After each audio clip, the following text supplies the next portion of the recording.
Quando entrar o Face lá, eu entro.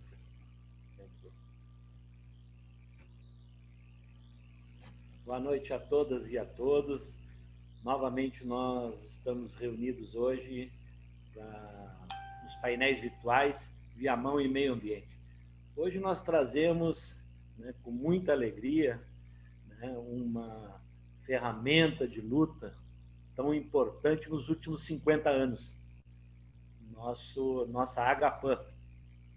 Os nossos painéis virtuais têm sido trazidos na perspectiva de dar visibilidade a todas as práticas agroecológicas, culturais, dignidade e auto-organização que tem surgido no município de Viamão. Iniciou esses nossos painéis na Semana do Meio Ambiente de 2020, né, com uma provocação do Sérgio Kumpfer, professor da rede estadual, Cláudio Fiorese, do programa Eco Viamão, e eu, Ricardo Pellegrini, do Instituto Caminho do Meio e Centro de Estudos Budistas. Os nossos encontros têm acontecido desde então, todas as quintas-feiras, às 19 horas. A nossa ideia é troca de saberes, experiências nos mais diversos níveis, dando visibilidade a todos os ativos socioambientais do nosso município e parceiros de municípios próximos, né, da grande Porto Alegre. E hoje, com muita alegria, a gente traz, né, o tema de Agapan. Vocês vão conhecer um pouco dessa história de luta, todos os engajamentos, né, e quais as propostas nesse momento, né, tão difícil, não só de pandemia, como esse momento de ataque a muitas instituições que estão sendo, de certa forma, esvaziadas, como ICMBio, Emater e tantas outras que trazem essa defesa do meio ambiente e que estão sendo sucateadas com o passar do tempo. Então, eu vou passar a palavra para o meu querido Sérgio Kumpfer e depois para Cláudio Fiorese. Era essa a ordem, pessoal? Eu acho que o Serginho fica para depois. Isso, o Cláudio primeiro. Então tá. Boa noite, Pelé. Boa noite, Serginho, Luiz Felipe. Mais uma vez estamos nós quatro e os nossos amigos, né, de sala de Zoom, realizando esse encontro, esse diálogo, esse bate-papo com convidados especiais, né? São muitos os temas que temos abordado aqui, o Pelé já falou sobre isso, toda a agenda socioambiental de Viamão, que estamos tentando construir, né, os instrumentos para fazer essa agenda avançar, desde projetos, programas como o Eco Viamão, como, por exemplo, o Fórum Tupambaé, que é uma iniciativa especialmente da comunidade budista de Viamão, mas com a participação de muitos parceiros, né? O Serginho, por exemplo, ali como integrante do projeto Hortas Escolares Agroecológicas na sua escola, ele que é professor, também lutando ali na Alta, né, na Associação dos Amigos do Lago Tarumã, né, que ele mora no lado do Lago Tarumã, então ele literalmente sente, né, ele vê e sente os problemas no Lago Tarumã, né, que é uma expressão também dos desafios ambientais e urbanos, especialmente, que nós temos, né. Bom, a Agapan, poxa vida, né, é uma entidade que fala por si, especialmente para nós, de uma geração um pouquinho mais velha, né, uma geração mais experiente, mais vivida, que lá atrás, na juventude, na infância, na adolescência, começamos a conhecer essa sigla, né, as suas lutas, começamos a ouvir falar. Ô, Milanês, deixa eu te contar uma história, antes de te apresentar. Ali em Silveira Martins, quando eu trabalhava na Emater, Pelé, tinha a cultura da batata. Era muito forte na região. Muita gente plantava, agricultor familiar, plantava de enxada, de boi, E eu comecei a trabalhar na Emater naquela época. E aí, acompanhando todo o ciclo, a gente ia nas lavadeiras, né? Começou a se lavar a batata. Olha só, essa coisa de supermercado impondo um padrão comercial. Antigamente só se escovava, vendia em feira, né, e tal. Era uma coisa muito mais sustentável. E passaram a exigir que lavasse. Muito bem. Aí algumas mais feias eram descartadas, né? Aquelas mais com sarna, com carepa, com furo. Sabe como é que chamava essa batata, Milanas? Borregard. Era assim. Veja como os nomes se popularizam, né? Batata Borregard. Por que eu falo disso? Porque é uma das origens da luta ambiental da Agapan. Mas já falei demais. Também aqui a respeito do nosso presidente da Agapan, o milanês, que vai falar na sequência. Também está conosco aqui a Luísa Chomenko, né? Uma bióloga, doutora, que tem uma história... Agora começou a latir minha cadeirinha, ela está dizendo para de falar. Tem uma história maravilhosa, né? Como bióloga, como cientista, como militante ambiental. E nós aqui de Viamão, especialmente, devemos muito à contribuição da Luísa aí pela abordagem que ela fez na sua luta pelo uso racional da água e pelo equilíbrio ambiental dos banhados. E nós temos um assentamento aqui num banhado. Mas eu vou passar a palavra agora para o Serginho, que vai apresentar os nossos convidados, desejando a todos que sejam muito bem-vindos e tenhamos uma excelente noite aqui de diálogo. Muito bem, meu camarada Fiorese, professor, querido professor do nosso Instituto Federal, que tanto orgulho traz para a nossa cidade, nossa velha capital. Ao meu camarada Pellegrini, querido companheiro do SEB, que, aliás, desde ontem é um homem de 6 décadas. Então, fica aí o nosso carinho, nosso parabéns para ti, que estava de aniversário ontem, de festa ontem. Restrita, pelo que soube, bem restrita a festa, mas nos vingaremos. E hoje nós estamos aqui com muito orgulho, com duas pessoas maravilhosas, como o Fiorese falou. O Francisco Milanês, ele é licenciado em Biologia, bacharel em Arquitetura e Urbanismo, especialista em análises de impactos ambientais, mestre em Educação em Ciências, Química da Vida e Saúde, e doutorando em Química da Saúde. Então, inclusive, hoje eu tive a alegria de ver uma live exatamente sobre esse tema, da química da vida, né? Dos cuidados e de tudo em tudo. Foi criador e coordenador do Plano Rio Grande do Sul Sustentável, do Governo do Estado, alguns anos atrás. É fellow do Grupo de Desenvolvimento Internacional dos Companheiros das Américas e fellow internacional da Fundação Ashoka, de Empreendedores Sociais. E ele tem, além dessas palestras todas e lives que participa, em muitas coisas tem participado, o Milanês é um cara muito participativo. Nunca diz não para a gente. Pode dar uma cavaladinha numa agenda, mas sempre se acha um jeito de poder participar. Mas ele tem também duas obras. O Golpe do Terceiro Mundo é uma, e a outra é Ecoalfabetização, Manual de Sobrevivência em um Planeta em Extinção. Me lembra um pouco o diálogo lá do Krenak, que faz, né? Antes do fim do mundo. Parece que tem um diálogo bem interessante aqui. E, além disso, o Francisco Milanês é o presidente da Agapan, do nosso tema de hoje. Então, tudo bem, Milanês? Tudo tranquilo? Tudo tranquilo, é um prazer estar com vocês. Parabenizar o trabalho que vocês estão fazendo aí em Viamão, município tão importante, referência de beleza, de tamanho, de possibilidade agroecológica nesse estado e turística também, ambiental, né? E vocês unidos aí estão fazendo um trabalho maravilhoso que nos alegra a todos, né? Seja bem-vindo, Milanês. Seja bem-vindo.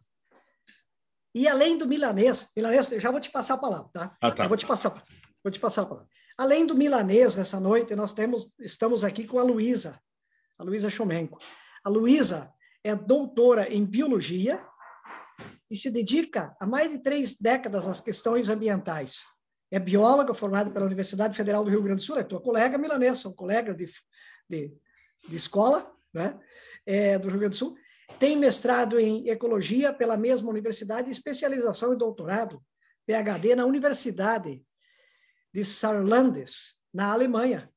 Até esse sotaque alemão aí, Chomenko aqui. Então, é uma alegria de receber a Luísa junto aqui, milanês, para nós falar dessa nossa grande instituição Agapan. Só antes de passar a palavra para o milanês, eu quero cumprimentar e perguntar se a Luísa está tudo bem, Luísa? Seja bem-vindo à nossa live.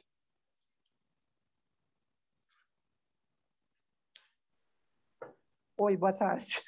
Tudo bem? Muito obrigada pelo convite. Muito contente de ver vocês. Pena que de longe, né?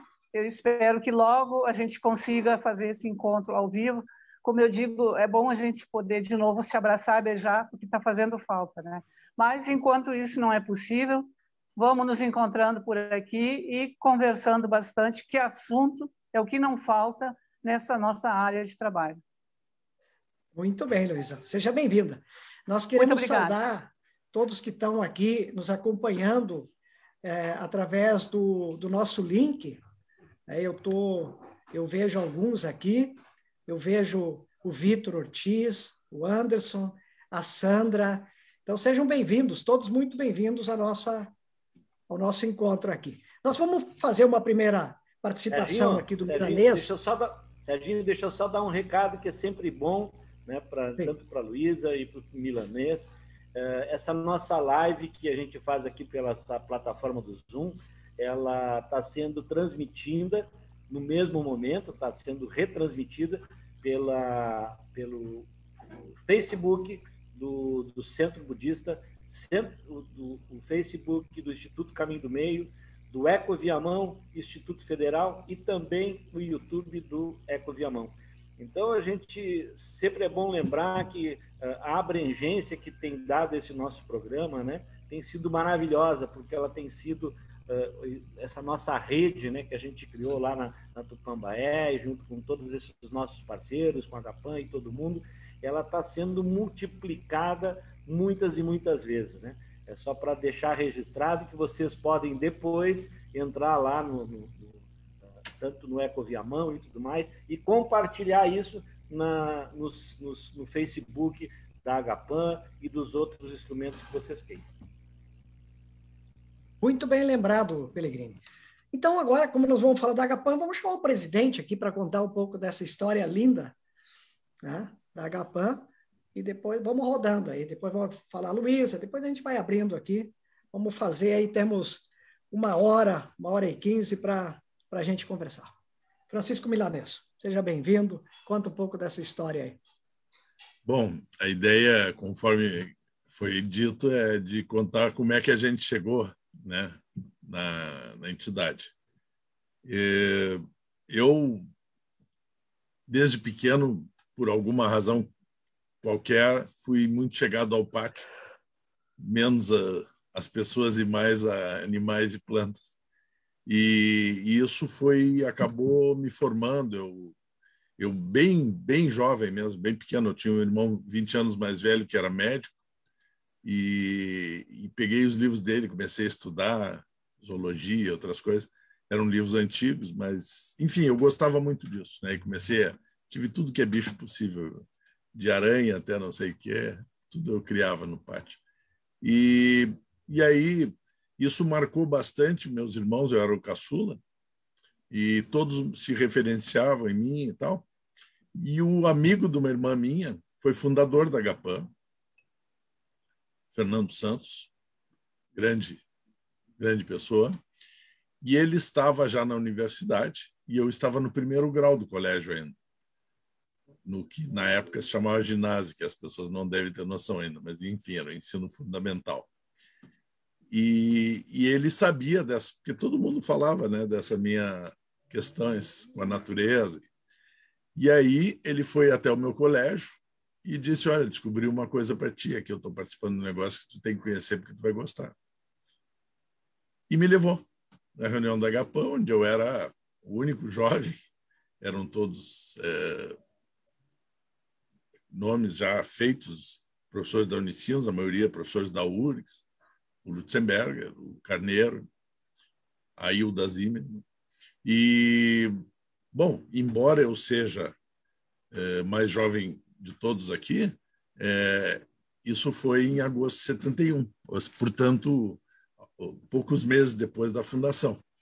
Eu fui as nossas reuniões eram na Associação dos Orquidófilos do Rio Grande do Sul, na Rua da Praia, e lá eu passei a ser uma espécie de curiosidade, porque como eu era pequeno, mas sabia algumas coisas, então o Lutz era um grande entrevistador, ele adorava extrair coisas das pessoas, e acabei me apaixonando. Eu conto uma história muito engraçada, porque, bom, naquela época não existia o politicamente correto em álcool, né? E nós saímos da reunião e fazíamos a segunda parte da reunião, que era na esquina da Rua da Ladeira, ali, da General Vitorino, né?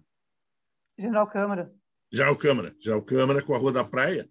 Tinha ali uma loja, um bar de chopp antigo. E aí saí da reunião, fomos para lá e o Lutz sentou, eu sentei do lado dele, na ponta da mesa.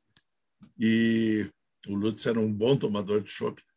E aí ele disse, aí, guri, o que tu achou da reunião? Eu digo, fiquei meio assim, né? Eu digo, olha, eu achei meio estranho, porque estava se discutindo todos os problemas, eram as pedreiras, a poda das árvores, enfim. Eu achei assim meio tapa-buraco esse troço. E aí ele, não, vocês viram o que o guri falou aqui e tal, chamou a atenção. Tá, e o que tu acha que então é a questão ambiental, que não se usava esse termo, né? A luta ecológica. O ambiental entrou nos anos 90. Nós éramos ecologistas na época. E aí ele diz, tá, e o que tu acha? Eu digo, eu acho que é um negócio que vai ser uma revolução na forma de viver e tudo, não sei o quê. Disse, que guri metido, né? Ele disse assim, tá. E aí ele deu um nó em mim. Ele disse, vem cá, e tu acha por acaso que isso vai acontecer de uma hora para outra? Eu digo, não, vai demorar muito tempo. Para um guri, eu acho que 10 anos, 20 anos, né? Eu achava que era muito. E aí ele diz assim, tu acha que vai ter alguma coisa para proteger daqui a 10 ou 20 anos, se a gente não fizer nada agora, não tapar os buracos? Aí eu tenho razão e tal. E aquela ali foi o nó que me prendeu e foi muito legal. Então, 71, um ano depois, surgiu a Beauregard, né? Aquelas lutas de 71 rapidamente se multiplicaram no Porto Alegre parou de minerar, né? Os morros têm essas chagas, mas eram todos anteriores, a Agapan. Lembrar também algumas coisas históricas, porque as pessoas, embora mais velhas que eu, vocês não sabem algumas coisas. Por exemplo, em 71 não existia nenhum livro em português de ecologia no Brasil. O primeiro livro foi do Menegotto, 74. As pessoas não sabiam nem o que era ecologia. A gente tinha que explicar ecologista, o que é isso, meu? E aí tu tinha... Então, só para situar o tempo, né? As pessoas já estavam se dando conta dos problemas ambientais, dos envenenamentos, da poluição, mas nem a ciência ecológica era conhecida com esse nome. Em poucos anos, com a luta ambiental, a Agapan foi a primeira nesse movimento. As pessoas confundem muito, por exemplo, entidades conservacionistas. Isso já existe desde o Império, né? O imperador foi um que criou uma. E antiquíssimas, tem 200, 300, 400 anos. A luta ambiental moderna, a Agapan foi a primeira no Brasil, porque ela trazia uma revolução na forma de desenvolver dos valores de consumo, etc. Não era só proteção da natureza. E, inclusive, no nascedouro, a maior revolução de todas, na minha opinião, que é a agroecologia. O Lutzenberger foi o primeiro presidente e estava saindo de uma multinacional alemã, que ele trabalhava, anos trabalhou, exatamente por causa dos agrotóxicos, né? Então, desde o primeiro dia da Agapan, foi um tema presente, o que o Lutz gostava de chamar de agricultura regenerativa, e que foi sempre uma das linhas da Agapan muito importante. E a Agapan sempre foi formada por grandes pensadores, massas críticas, né? Então, Nós devemos muito a professores universitários, pesquisadores de todo tipo, e isso sempre foi a força da Agapan, né? Que o nosso grande mérito, eu acho, como entidade, além de ser 50 anos de trabalho voluntário, né? Eu acho que é bem importante isso, é um diferencial para o bem e para o mal, é a massa crítica da Agapan, que sempre opinou em todas as áreas possíveis, da pintura de rua na cidade até a questão nuclear. Logo depois surgiu, e o Lama foi líder da luta antinuclear na Agapan, né? Até hoje ele, enfim, é associado do Conselho Superior da Agapan e tudo mais. Então, toda essa gente que fez, o Sebastião Pinheiro e outros grandes, né, que escreveu a Lei dos Agrotóxicos, que se conseguiu em 82 e agora está sendo destruída na Assembleia, a primeira lei de agrotóxicos do Brasil, em 70 e, agora não me lembro exatamente, 5, 6, sei lá, foi criada a primeira Secretaria de Meio Ambiente do Brasil, a Municipal de Porto Alegre, depois foi criada a Coordenadoria de Meio Ambiente do Estado, tudo isso fruto da luta. E o próprio Centro de Ecologia, que a Chomenko já citou, ou vai citar, com certeza, foi criado em consequência desse movimento, porque os primeiros 2 centros de ecologia do Brasil, com pós-graduação em ecologia, foram São Carlos e Porto Alegre, simultaneamente criados juntos. O que é um pioneirismo, que não é a troco de nada, foi fruto de todo esse movimento. Mas eu não sei se eu falei demais já para introduzir. Não falou demais, não. Falou muito bem, falou coisas importantes. Vou convidar a Luísa agora para ver como ela se aproximou desse movimento e também a relação com a Agapan, para ela falar um pouco com a gente aqui. Pois é. Bom, primeiro, mais uma vez, obrigada, né, pela oportunidade. Bom de encontrar vocês. E aí, quando o Fiorese ontem me convidou a falar, eu disse, olha, vamos lá, com certeza. Eu não tinha muita certeza se eu ia conseguir encaixar nas minhas agendas, mas o tema sempre me fascina. E daí, quando me perguntam, quando é que tu começou a trabalhar com meio ambiente? Eu digo, pois é, tu sabe que eu não sei, mas eu desconfio que eu já nasci meio assim. Porque eu sempre conto uma história que, quando eu era pequena, meus pais, nós morávamos no interior, e nós tínhamos, eu era filha única na época, minha irmã não tinha nascido ainda, e do lado da minha casa nós tínhamos, de um lado, 2 meninas, do outro lado, 3 meninos, então nós éramos 6. E aonde os filhos, quando se perdia um, a gente sabia que os pais já sabiam que tinha perdido 6 junto. E na época a gente tinha, os pais assim, sempre traziam para fogão a lenha, traziam lenha no interior de caminhão, inclusive material de obra, de construção, e ficava acumulado no pátio. E eu sempre conto que a nossa brincadeira, olha só, isso era criança de 5 anos, 4, 5 anos, a nossa brincadeira preferida, vocês vão rir, era escavar cavernas. Então, nós entrávamos para aquelas pilhas de lenha, volta e meia, aliás, lá eu quebrei meu primeiro bracinho, foi exatamente com as tragédias. O que era? Aquela arte de criança ficar tentando descobrir alguma coisa nova. Então, a gente entrava para aquelas pilhas de lenha acumuladas, as pilhas de lenha despencavam por cima de nós, era um pânico. Bom, depois viemos para Porto Alegre, eu entrei para Biologia, e é como o Milanês falou, eu sou barra 73 da URGS, e nessa época, a Ecologia era uma disciplina que, recém o primeiro ano que ela estava surgindo. E aí eu disse, mas de tudo, eu nunca fui muito de fazer sistemática em biologia, digo, eu não sou muito detalhista assim, mas eu gostava de meio ambiente. E um professor já estava começando com uma disciplina de recursos hídricos na área de ecologia, digo, gostei do brinquedo.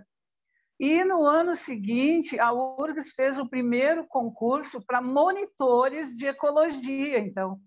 E eu fiz, nós tivemos vários alunos candidatos e eu passei no concurso. Bom, daí começou a minha carreira praticamente, né? Já logo eu entrei para projetos de pesquisa, aí depois fui para fazer meu mestrado, já passei direto, daí fui convidada a fazer meu doutorado na Alemanha, mas é como aquela história, eu já sempre trabalhei, meu mestrado e doutorado, eu trabalhava com áreas úmidas, com banhado, era uma área que me fascinava. Quando eu voltei da Alemanha, o pessoal me disse assim, tu quer trabalhar com taim? Eu digo, mas quem é o biólogo que não quer trabalhar com o taim, né? Me joguei. Pois é, só que daí o que não tinham me dito no primeiro momento é que não era bem o taim, é que estava sendo aberto um mega canal de irrigação. E ninguém sabia o que fazer com o tal do canal de irrigação, até porque o dono do canal era o maior produtor de arroz do Brasil. Aí eu me lembro que eu e uma colega, na época, nós ainda o Milanês citou a Coordenadoria de Controle Ecológico, então eu entrei no último mês de existência da coordenadoria. A coordenadoria passou para o Departamento de Meio Ambiente na época, né? E eu entrei ainda na coordenadoria, teve seleção e tal, e eu entrei. E aí, quando eu voltei para trabalhar quando me deram aquele canal, e eu digo, agora o que é isso? Arroz para mim era aquilo que vinha no prato, eu não conhecia nada de arroz. E aí começou a batalha, e foi interessante, porque eu comecei a trabalhar numa área que muito pouca gente estava trabalhando ainda. O que se falava em meio rural com a relação do meio ambiente era agrotóxico. Só que eu estava entrando com uma coisa diferente, eu estava entrando com banhado e comprando briga com arrozeiros, que era o maior, era daqueles que a gente sempre dizia assim, ele não batia na porta do governador, ele entrava e dizia bem assim, estou produzindo comida. E aí vinha a coitada da Luísa lá, que era uma equipe sozinha, não tinha, e aí tinha um outro conflito, que hoje em dia a gente fala nisso, as pessoas riem, mas eu, muitas vezes, não me deixavam entrar nas propriedades. Bom, primeiro porque eu era bióloga. Biólogo não é lugar para trabalhar em campo. O campo era campo de agrônomo, ou, enfim, de engenheiros. Biólogo não. Agora, o pior de tudo, era mulher. Então, imagina, gente, eu enfrentava, e houve, e hoje a gente ainda discute. Até essa semana, né, com a matéria do jornal, né, do Brasil de Fato, a gente discutiu. É muito importante, nós estamos em pleno século XXI, nós ainda estamos discutindo essa questão do papel da mulher. E na área de meio ambiente, nessa época, então, eu conheci, por causa da minha briga com os banhados, que até hoje eu continuo brigando pelos banhados, eu conheci a turma da Agapan. Eu tinha lá, conheci alguns colegas já na faculdade. E aí o pessoal disse, Luísa, tu conhece a turma lá? Eu digo, não conheço, né? Mas sabe como é que é? Vamos lá, né? E aí eu fui conhecendo várias pessoas e fui me engajando na luta. Bom, e aí eu estou, assim, algumas décadas, digamos assim, também participando. Eu sou associada da Agapan, realmente, faço parte do grupo há muitos anos. E a gente diz, assim, nós tivemos algumas pessoas que foram precursoras na história do meio ambiente, tanto homens quanto mulheres, e sempre foi uma discussão muito forte, e ela continua assim. Só que eu acho interessante, e isso eu acho que é importante, inclusive, a gente chamar a atenção, até eu acho que vocês podem, através desse grupo, discutir esse momento. Eu acho que nós tivemos, assim, eu digo, o Rio Grande do Sul foi, o Milanês já citou, foi o berço do ambientalismo, assim, do Rio Grande do Sul, do Brasil, e fez história internacional. Só que nesse meio tempo, o tempo foi passando, meio ambiente passou um assunto a ser recorrente e, por alguma causa, que para mim é um fenômeno que eu não identifico, parece que esse movimento, ao mesmo tempo, das formas sociais se enfraqueceu. E hoje, muitas das participações sociais, elas vêm sendo desconstruídas. Ou seja, tu tens... Só que aí eu tenho que dizer, ao mesmo tempo que ela foi sendo desconstruída, algumas entidades se mantiveram. E teve uma que nunca se acabou. E aí eu tenho que dizer assim, acima de tudo, a Agapan. A Agapan, mesmo nos momentos mais duros, assim, que eu acho que houve de enfrentamento com a questão ambiental, a Agapan sempre esteve presente.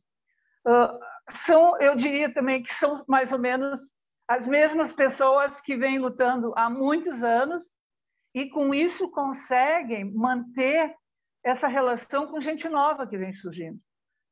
O que me preocupa hoje, e realmente me preocupa, é que nós estamos vivendo, mas eu acho que a gente até pode discutir isso no momento seguinte, né? Eu estou perguntando para os colegas organizadores, mas me preocupa um pouco essa desconstrução dos movimentos ambientais e como as associações e entidades ambientais vão ter que, muitas vezes, fazer até uma reengenharia, digamos assim, de funcionalidades para conseguir se manter. Se manter, não financeiramente, mas se manter efetivamente de serem ouvidas, porque cada vez menos se dá voz à população, à sociedade em geral. Bom, por enquanto eu falo isso e depois a gente pode ir adiante. Luísa, antes de a gente ir adiante, só para complementar essa tua fala inicial, tu foi uma das mulheres pioneiras aí pela tua formação, pelo teu interesse, teu cargo público na época, que tu acabava sendo demandada, mas houve outras mulheres importantes nessa época. Eu me lembro, eu estava na faculdade, um pouquinho antes, recém começando, e eu ouvia falar da Magda Renner, Associação A Gigelda, a Magda, a Hilda, tá? Eu acho que foram assim, a Hilda Zimmermann também, assim, sabe? Eu acho que assim, foram poucas pessoas. Pode falar, pode falar. Fala. Não é isso. Como é que na época essas mulheres, como é que elas conseguiram cavar esse espaço numa época tão conservadora ainda, tão cheia de coisas politicamente incorretas, como se diz, né? Que voltou, né? Atualmente virou moda de novo, politicamente incorreto, virou orgulho para algumas pessoas, né? Mas na época, isso final dos anos 70, início dos anos 80. E uma outra perguntinha, como é que surgiu a palavra agrotóxico? Quem é que criou? Quem é que inventou? Quem é que bolou esse nome aí? Talvez para fechar esse teu primeiro bloco aqui, se tu puder. Como é que surgiu? Como é que essas mulheres surgiram? Cláudio, eu acho que assim, eu acho que a gente, eu diria que é meio inerente. Algumas mulheres têm esse perfil, digamos assim, mais de liderança. A gente é meio metida, sabe? Eu vou te dizer por mim mesma, assim, quando, por exemplo, nos órgãos ambientais, nós temos muita mulher trabalhando, muitas, realmente, assim. Eu até diria que talvez quase a metade são mulheres, assim. É uma carreira, essa questão ambiental, ela é um desafio. E, há décadas atrás, eu vou te dizer bem da verdade, eu não sei como é que surgiram as primeiras corajosas, mas com certeza elas foram o quê? São pessoas que tinham uma visão, Fiorese, elas tinham uma visão internacional muito boa, sabe? Elas tinham comunicação, digamos assim, além da porteira daqui de Porto Alegre, do Rio Grande do Sul. E elas estavam vendo o que estava acontecendo em outros lugares e o que estava vindo para nós e que nós não estávamos fazendo.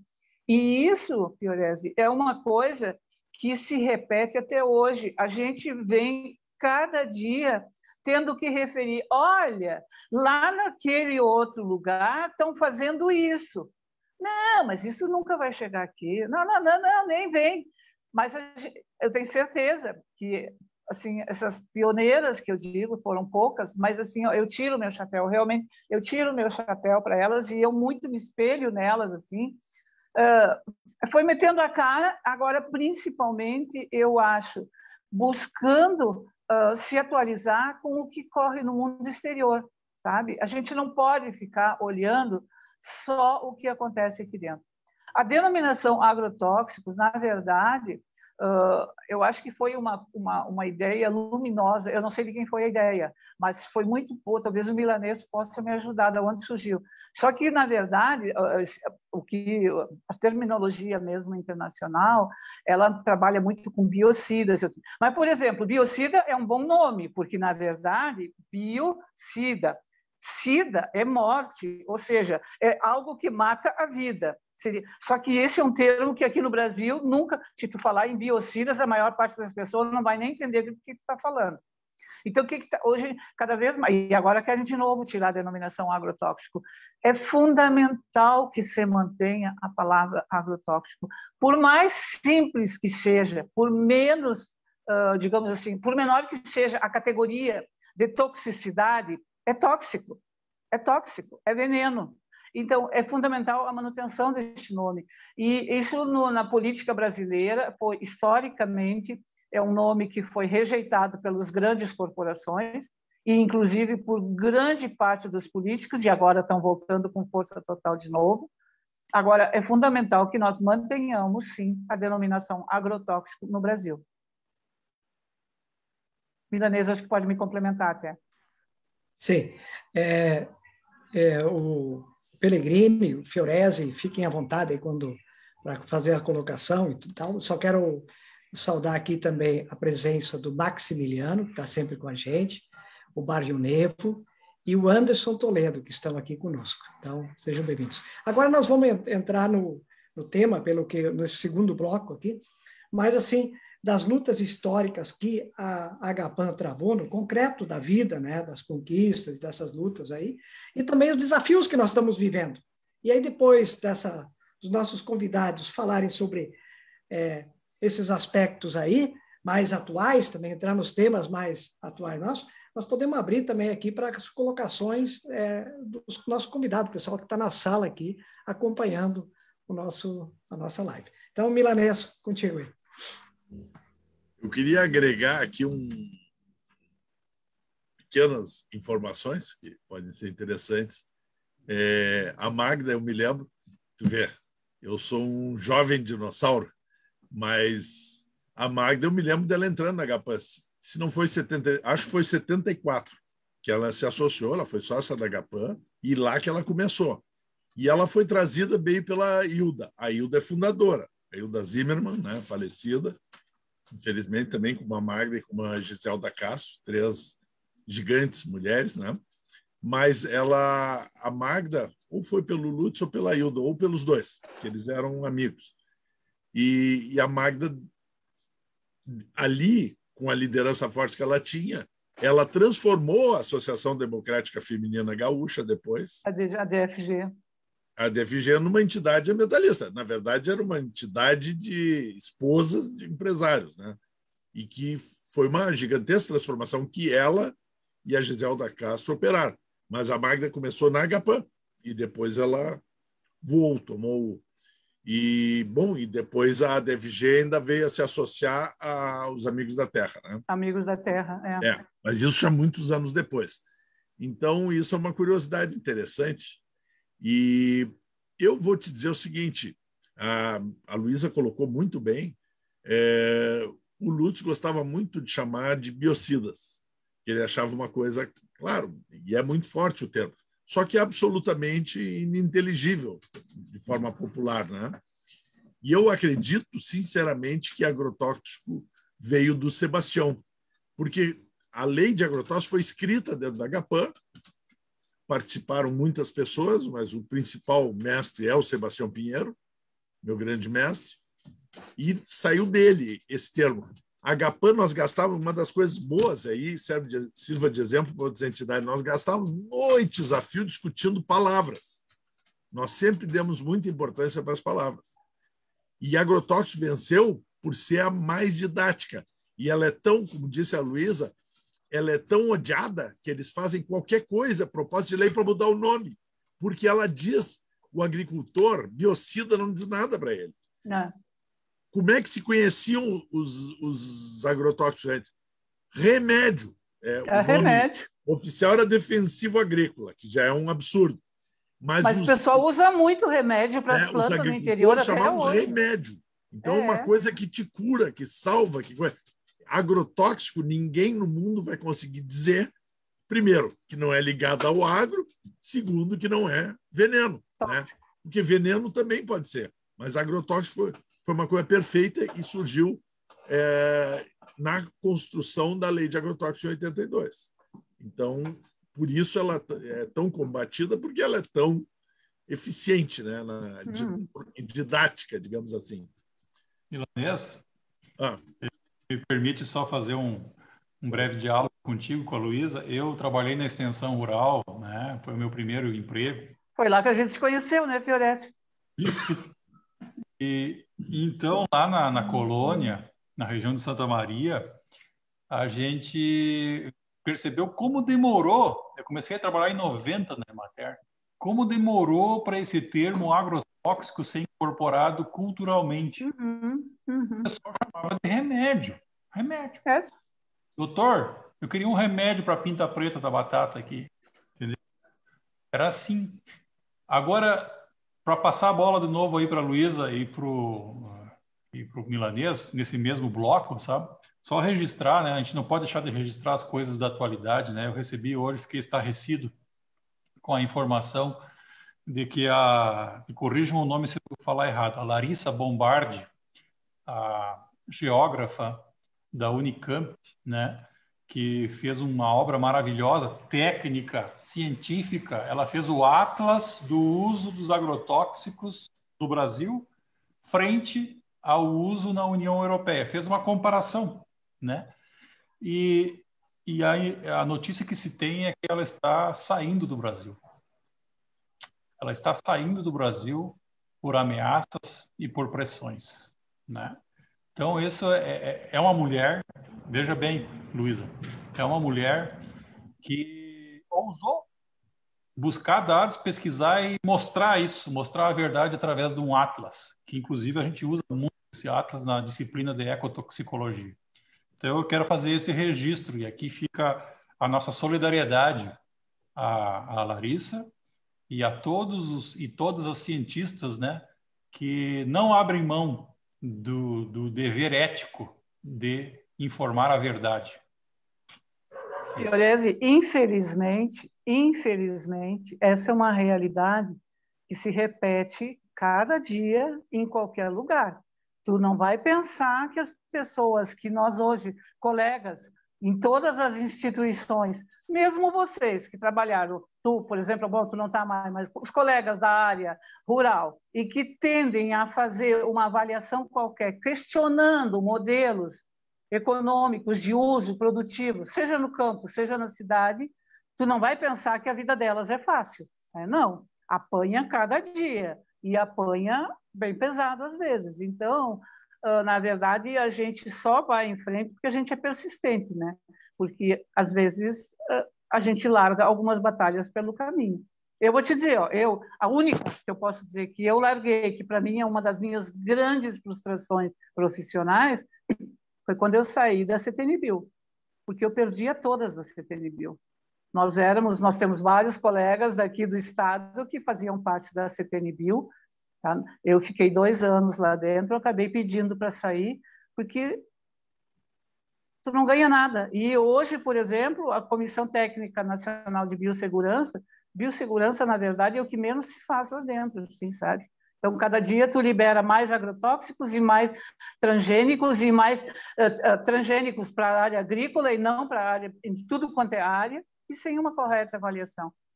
Essa é uma briga que eu posso dizer assim, ó, eu saí de lá muito frustrada. Entreguei os pontos porque chegou numa hora que não tinha o que fazer. Então, eu digo, bom, essa para mim foi uma derrota. Mas o resto, eu continuo firme, lépida e faceira, brigando sempre.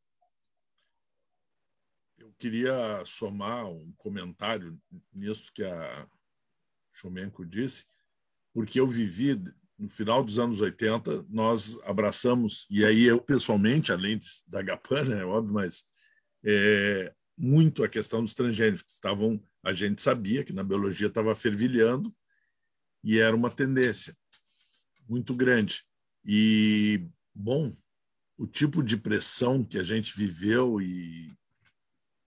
é inacreditável como se movem os interesses econômicos em Brasília. Então, tu imagina isso dentro de um órgão ambiental. Exatamente. E então, esse tipo de questão, eu preciso dizer, já que foi falado do CTN-Bio, que a coisa mais vergonhosa, além desse genocídio agora, é o CTN-Bio desde a origem. É vergonhoso que um conselho seja massivamente ocupado por pessoas que não têm noção do que é meio ambiente, do que é biossegurança e do que é saúde. São especialistas em produzir produtos biotecnológicos, que eu não tenho nada contra, isso é um direito de cada um estudar o que bem entender. Só que eles não têm nenhum estudo e nenhuma capacidade de saber as consequências disso na natureza, na saúde humana, né? E os riscos. Como é que eles avaliam o risco se eles não têm nenhuma preparação? Segundo, metade dos especialistas em biotecnologia são remunerados por empresas que registram os transgênicos e a outra metade pelas concorrentes. E aí, quando se declarou isso, essa total falta de ética de um cara representar no conselho, quem paga ele, entende? Eles tirar uma solução criativa que só no Brasil existe. Tudo bem, então, quando for de tal empresa que a gente vai votar o transgênico, a gente que recebe dela não vota e os outros votam, os amigos. E aí, quando for a dele, nós votamos. Isso é o CTN Bio. É uma vergonha nacional. É uma vergonha nacional. Milanês, foi importante isso que tu falaste aqui. Eu acho que nós temos também de desmistificar um pouco uma outra coisa. Eu sempre dei muitos anos aula no pós-graduação de educação ambiental e eu tinha uma disciplina que se chamava biodiversidade e biotecnologias. E eu sempre digo assim, transgênico não é sinônimo de biotecnologia. Por quê? Porque as pessoas... não, mas a biotecnologia é ótima. Eu digo, gente, vamos falar uma coisa. Biotecnologia tem coisas maravilhosas. Graças que existe hoje em dia... Pessoal, vamos dizer, graças a Deus que nós temos biotecnologia, porque as vacinas hoje que nós estamos tendo aqui da Covid são processos biotecnológicos. Agora, o que aconteceu? Quando começou a discussão dos transgênicos, propositalmente se tentou confundir a palavra biotecnologia com transgênico. Eu passei anos discutindo e falando isso para os meus alunos. Pessoal, transgenia é um método biotecnológico que é altamente questionável. Não estou dizendo que não exista algum transgênico do bem, até pode ter transgênicos do bem. O que nós estávamos tendo no país não eram os transgênicos do bem, infelizmente, e o que pior para mim era o mais grave, estava sendo vendido como processo que é de biotecnologia, como se fosse...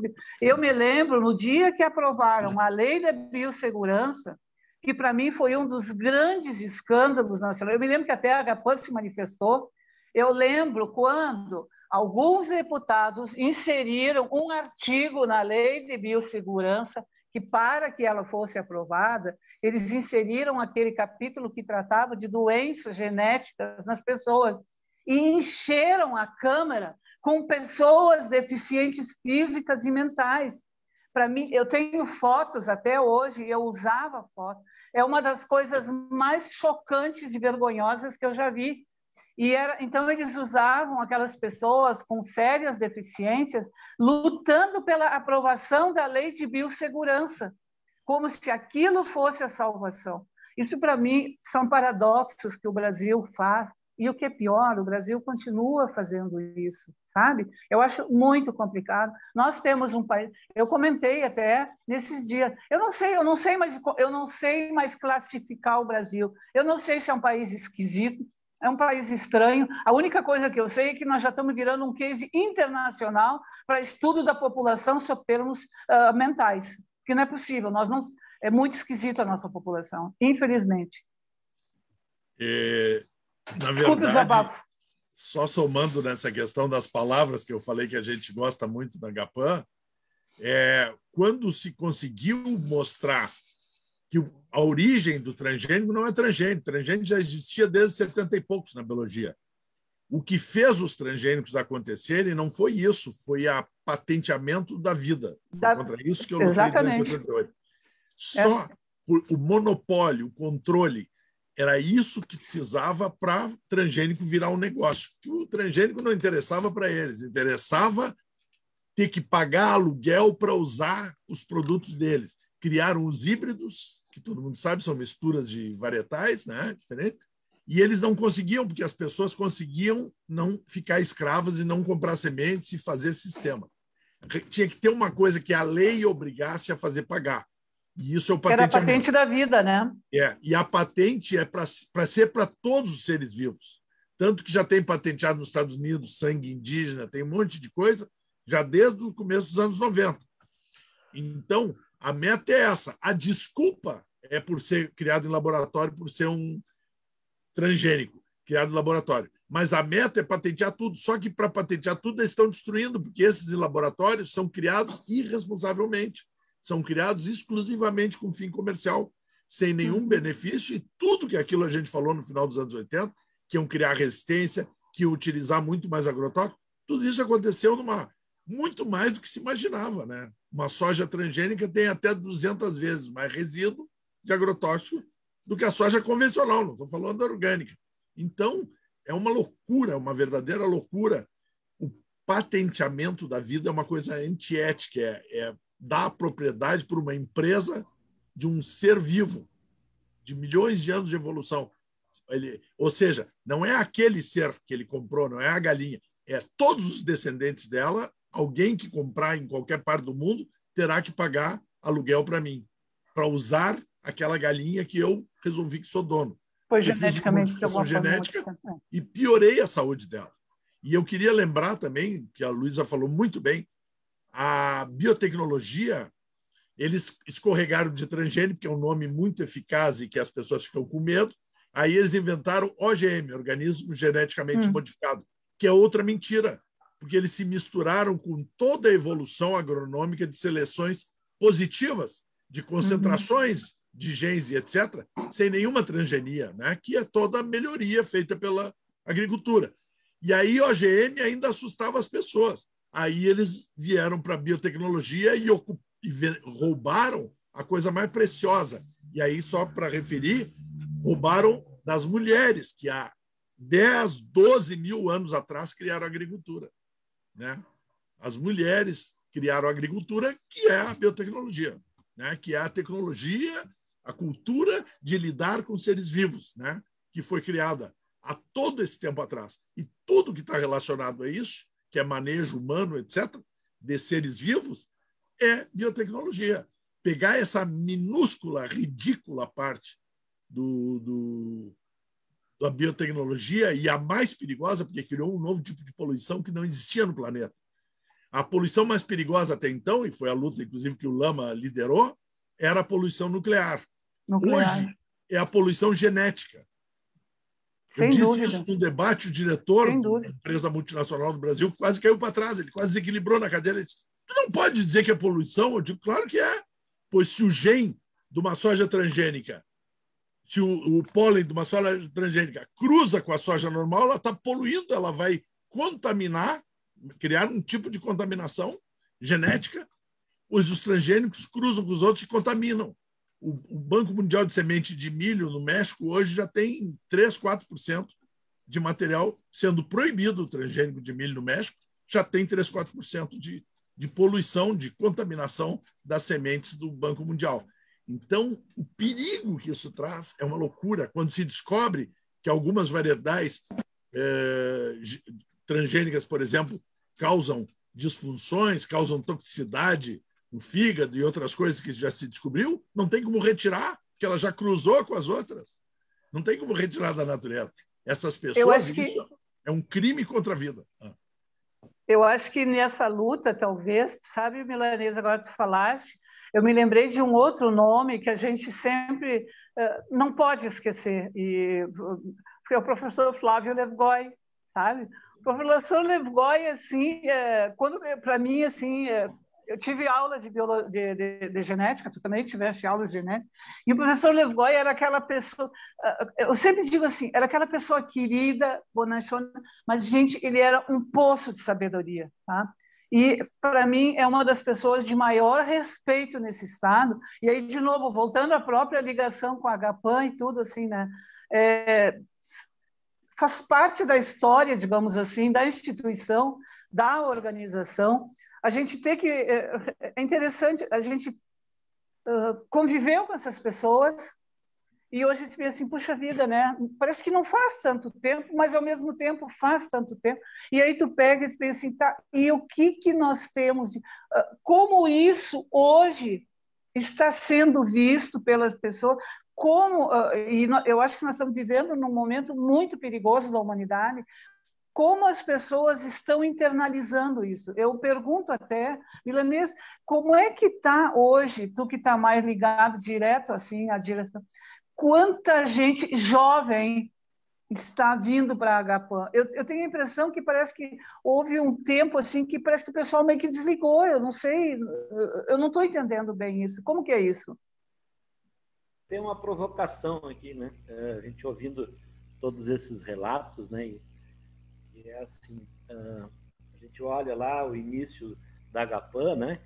E o Milanês vem falando de 1971, depois eu me lembro, vocês citaram o Lama, né? O Lama O Lama esteve presente, né, em 1972 ou 73, que teve o Clube de Roma, onde nós tivemos aquele relatório, né, Limites do Crescimento. O Lama estava presente lá, representando, né, a comitiva brasileira, né?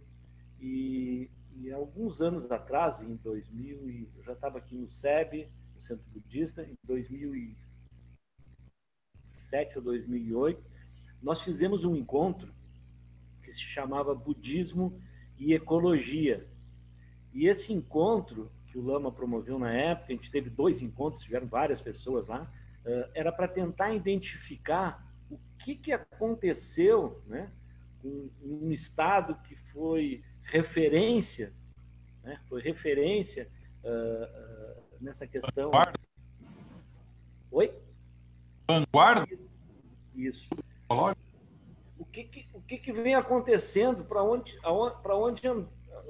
que houve esse esvaziamento, né? E aonde está essa luta? Ela poderia ter mudado de formato de acordo com as tecnologias, né, com as mídias e tudo mais, mas ela está cada vez mais apagada. E é aquilo que tu diz, a GAPAM, e essa provocação vem também com a fala da Luísa, né, diz assim, os jovens estão entrando, estão aderindo, a gente vê poucas entidades que seguem lutando, que seguem firmes, né? E eu não vejo surgimento de novas, né?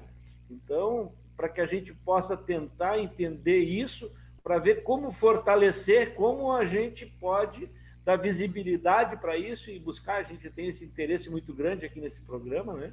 De trazer essa visibilidade, de trazer outras entidades que possam estar fazendo um movimento forte. Então, vocês que estão na linha de frente, né, pudesse tentar nos explicar. Então, foi em 80, foi em 90, foi no ano 2000, foi junto com o avanço da política, né, do entreguismo, da política do eu te ajudo aqui, do agronegócio que cresceu. O que aconteceu e o que vem acontecendo? Se é que a gente pode ir nessa caminhada, assim, nessa direção. Eu vejo, só bem rápido assim, eu vejo 2 momentos. Eu vejo um que daí eu vou reiterar até a minha pergunta, Milanês, eu quero que ele me diga isso. Eu acho que houve um esvaziamento que eu não consegui identificar o porquê, realmente eu não sei porquê. Se as pessoas meio que entrou um pouco, talvez, naquela época do greenwashing, sabe? Aquelas empresas, agora tá todo mundo virou empresa ecológica. Todo mundo, eu já disse, planta um pé de couve na frente da fábrica e fazem a maior festa do mundo como se tivessem salvo a humanidade. Tá? Eu não sei se isso foi um processo que desencantou, talvez. Eu sei que o movimento esvaziou. Agora, eu só quero dizer que, talvez um pouco para reforçar, Pellegrini, a tua pergunta, eu vejo que agora, nos anos mais recentes, isso talvez uns 3 ou 4 anos, surgiu uma discussão, e é em função da mineração na Serra do Sudeste. Na verdade, eu trabalho bastante ali com aquela turma do Pampa, você sabe, é o meu chão, até porque os banhados todos estão no Pampa, né? Eu brigo com os banhados a hora. E na Serra do Sudeste, o pessoal começou a defender com muita força a questão da mineração, contra os processos de mineração que estão sendo previstos vários projetos grandes minerários naquela região, né? E lá começaram a surgir alguns movimentos. Na verdade, começou de uma maneira bem singela. Nós começamos por 5 ou 6 pesquisadores que juntaram para subsidiar o Ministério Público Federal, avaliando dados dos EIA-RIMA que tinham sido fornecidos. E a gente foi praticamente desconstruindo os EIA-RIMA e foram agregando muitos pesquisadores, muita gente, e principalmente a gente conseguiu mobilizar, é isso que eu quero chamar a atenção. Eu acho que vale a pena até vocês fazerem contato com o pessoal desse grupo. Surgiram forças das comunidades que vão ser atingidas por essas empresas minerárias. Eles estão fazendo movimentos sociais, são socioambientais, inclusive estão ocupando espaços muito interessantes. Aí, junto na bacia, nos comitês do Rio Camaquã, inclusive com acento no próprio consema. Tá? Então, alguma resistência começa a surgir, mas ela é muito localizada setorialmente. Nós não tem mais uma Agapan nova surgindo, por exemplo, no estado, assim, sabe? É isso que me faz falta. Graças a Deus que a Agapan continua, os Amigos da Terra continuam, mas assim, são muito poucos os movimentos que se mantêm. Mas alguma resistência em alguns lugares. A região de vocês, Viamão, com a história da APA do Banhado Grande, é uma que resiste. E resiste há décadas, né? Coisa boa. Mas, realmente, eu acho que teria que estudar isso, talvez, sociologicamente. Eu não sei o que aconteceu. Talvez o milanês explica. Eu não sei explicar o que aconteceu. Bom, eu queria aproveitar para lembrar que o professor Flávio Levigoy também era professor da URGS, né, da genética, como a Luísa disse. Foi o segundo presidente da Agapan, depois do Lutzenberger, né? E era um químico que foi até o final da vida estudando e defendendo e trabalhando para a Agapan, sempre, morreu há poucos anos, e foi inclusive o nosso primeiro prêmio, nós criamos um prêmio da Agapan, personalidade do ano, ele foi em memória ao Flávio Levigoy. Então, a coisa mais amada do mundo. Uma pessoa maravilhosa, um grande mestre também. E, bom, nós vivemos todas essas coisas. Eu quero arriscar uma interpretação pessoal, obviamente eu não me julgo dono da verdade, mas tem coisas que eu vi e sei que são. Por exemplo, com a queda do muro, 89, né, surgiu desapareceu o dinheiro que vinha para entidades brasileiras sociais, foi todo para o leste europeu. Né? Houve uma mudança total geopolítica de investimentos em entidades. Né?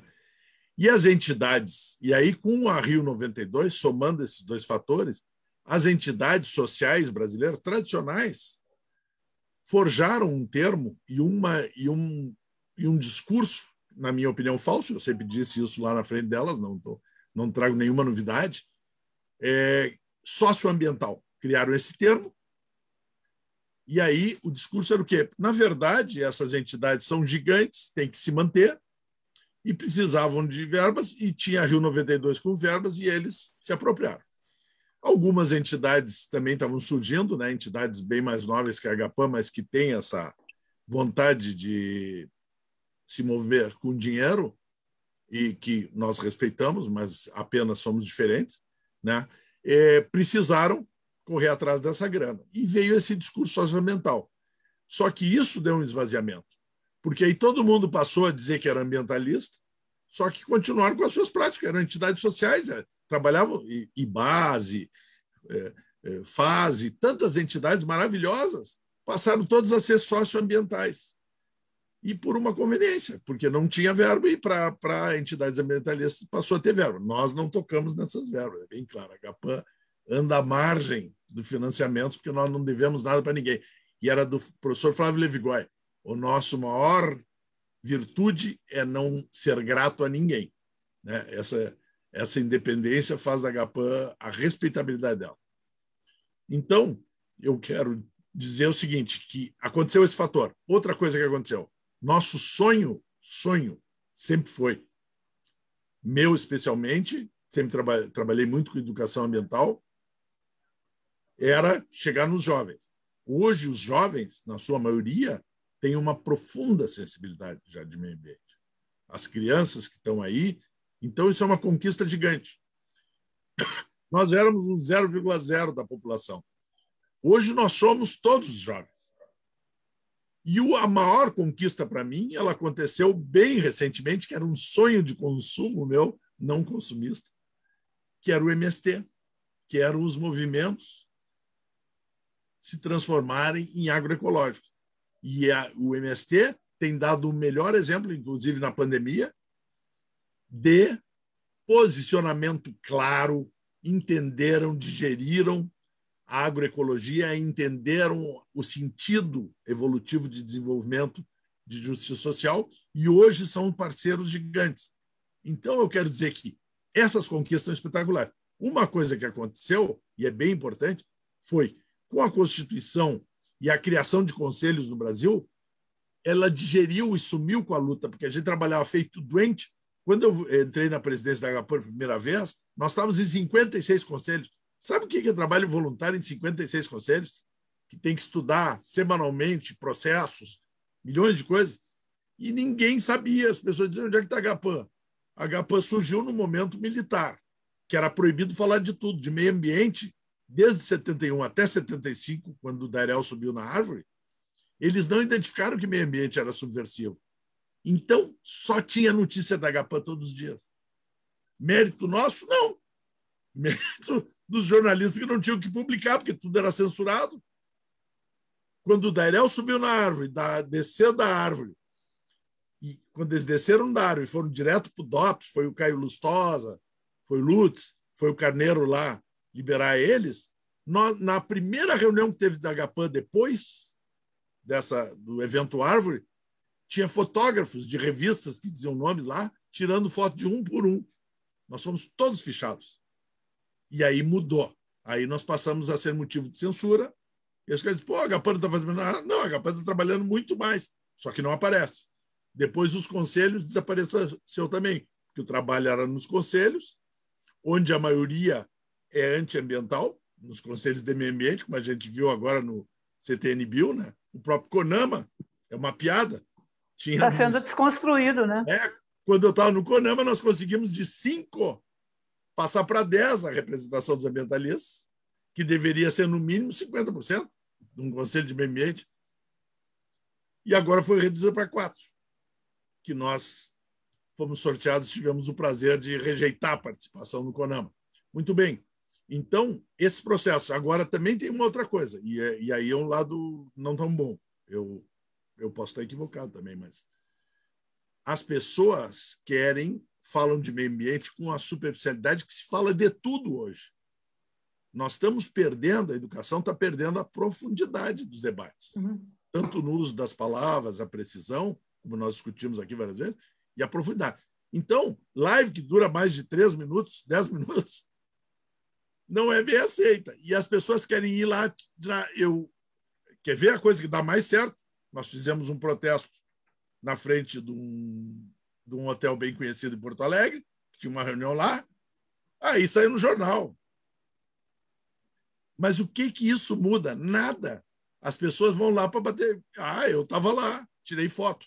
Então, nós estamos numa geração, numa época, não é essa geração, todos os adultos também estão assim, selfies. Missão cumprida, bati a foto, publiquei e está feito. Só que não trabalham nada. E o trabalho é uma coisa que se faz e ninguém vê. É estudar, é escrever, é desqualificar um estudo mal feito, como a Luísa disse.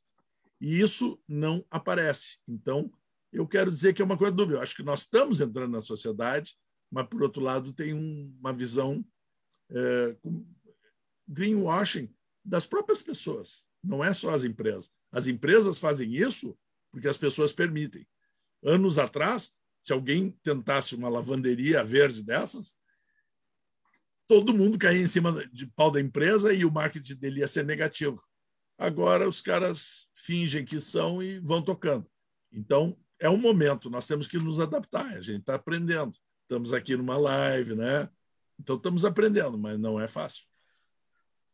Muito, muito boa abordagem, Milanês e Luísa. Eu quero avisar os nossos amigos que estão na sala, se alguém quiser fazer uma pergunta, fazer uma colocação, estamos de boa, nós já estamos com 1h10, viu, Milanês? Nossa! Como passa muito rápido. Mas, então, se alguém quiser fazer uma observação, eu acho que, Milanês, que dessas décadas aí da Agapan, dessas 5 décadas da Agapan, que estamos celebrando esse ano, de lá para cá, mas tem muitas sementes na sociedade, né? A gente vê, por exemplo, o Peregrini, que coordena o projeto Pambaé, o Fiorese, que trabalha com Eco Viamão, tem muita coisa de produção e de empreendedorismo. O nosso problema é que a base, a agricultura brasileira, ela se assentou no latifúndio. E aí é muito difícil de dialogar. Por exemplo, todos os que eu conheço, os ambientalistas, agora até têm surgido algumas coisas de propriedades maiores, mas todas essas boas ideias que a gente fala sobre de produção orgânica, de produtos com saúde, de uma visão de proteção ambiental, das nascentes e tudo mais, eu tenho enxergado muito em pequenas propriedades, em sítios, em pessoas que parece que aí os cuidados com o meio ambiente, os guardiões da natureza, eles não são os latifundiários, parece assim. Infelizmente, as commodities brasileiras, elas estão valendo muito no mercado. Então, um saco de soja, 150, 160 reais. Vai lá dizer para o cara não usar mais glifosfato, para não usar soja transgênica, não vai nem, ele vai te botar a correr. Né? Assim, então, nós estamos com um dilema aí no modelo de agricultura no Brasil. Mas, assim, essas sementes foram plantadas pela Agapan e as entidades, criou uma consciência ecológica. Eu vejo, assim, claro que não no latifúndio, mas nos pequenos, aqui em Viamão, tu vê muito sítio, muito empreendedorismo que tem essa visão ambiental que a gente tem dialogado, né? Tem empresas maravilhosas na nossa cidade. Então, não foi em vão, eu quero dizer que não foi em vão, né? Que estamos com dificuldades, né? Estamos com dificuldades em tudo, mas eu acho que não foi em vão e temos sementes que podemos agora... Aqui o Maximiliano fez até uma crítica, fez uma referência à autocrítica do movimento ambiental, que nós temos que trabalhar isso nas periferias, em tudo que é lugar, em toda a sociedade, fazer ecologia. Está correto, viu? Até o Maximiliano, se ele quiser falar isso aqui, entrar com a própria voz, seria importante. Mas eu vejo um pouco assim as coisas, né? Sérgio, eu trabalho também com grandes produtores, só para te explicar um pouquinho, tá? O que eu vejo hoje? Nós temos, assim, ó, nós estamos, e aí o Milanês pode também me ajudar, porque eu sei que ele transita bem nessa área. Eu trabalho com grandes produtores que trabalham com pecuária extensiva, que é a vocação natural. Nós temos um bioma aqui no Rio Grande do Sul, eu faz décadas que eu digo assim, ó, nós temos um bioma que só tem aqui no Rio Grande do Sul. Então, se o estado do Rio Grande do Sul não cuidar do bioma, o resto do Brasil não vai cuidar, porque não tem pampa no resto do Brasil. E nós temos uma vocação natural, que é a pecuária extensiva, que permite que haja uma compatibilização de manutenção dos seus ecossistemas naturais e processos de desenvolvimento que mantenha a característica, o recurso natural e, ao mesmo tempo, dá a possibilidade de crescimento. O Estado não está sabendo usar isso, mas, ao mesmo tempo, nós temos um modelo extremamente imediatista, e aí recai nisso que tu está dizendo, nós entramos com a briga das commodities. Hoje, grande parte dos nossos pecuaristas, e nós temos pecuaristas que estão trabalhando muito bem na própria conservação do bioma e estão conseguindo, inclusive, colocar seu produto com preço diferenciado, porque esse produto que sai de campo manejado adequadamente é o que o mercado internacional pede. Tá? Só que a maior parte do pessoal hoje está tendo uma visão imediatista. Tá? E o que está fazendo? Vendendo campo para plantar soja. E agora, ontem, eu estava escutando, foi assim, ó, para mim, eu digo, soou com a música. Faz anos que eu digo assim, ó, no momento em que tu traz um modelo monocultural para um estado, tu corre vários problemas de risco. Primeiro, vai que deu seca. Problema, se tu tem policulturas, bom, perdeu uma, mas tu ganhou outra. Se tu tem cheia, a mesma coisa. O preço do produto no mercado internacional sobe ou desce. Se tu tem policulturas, ótimo, tu vai ter um jogo, vai perder numa... Mas nós estamos perdendo isso, nós estamos fazendo modelos monoculturais. E ontem eu estava escutando que o PIB do Rio Grande do Sul, agora, foi muito menor do que o do Brasil, em função da grande seca que teve no ano passado, e a safra da soja perdeu muito. Ou seja, nós estamos perdendo desenvolvimento no Estado porque estamos usando um desenvolvimento de commodities, ai que palavra que soa bem, commodities, tá? E que nós estamos perdendo dinheiro.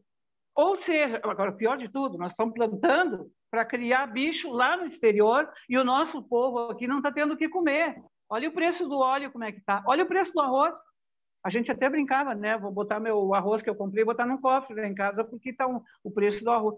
Ou seja, e aí a gente pergunta, e aí, quando tu fala que a variável ambiental, e aí puxa a brasa para o nosso lado de novo, tá? É o grande incentivador para os projetos de desenvolvimento, processo de desenvolvimento dos nossos gestores, e aí eu não estou falando com governo A, B ou C, isso há décadas. Eles não entenderam esse discurso. E aí a gente sempre fica meio que estigmatizado nessa situação.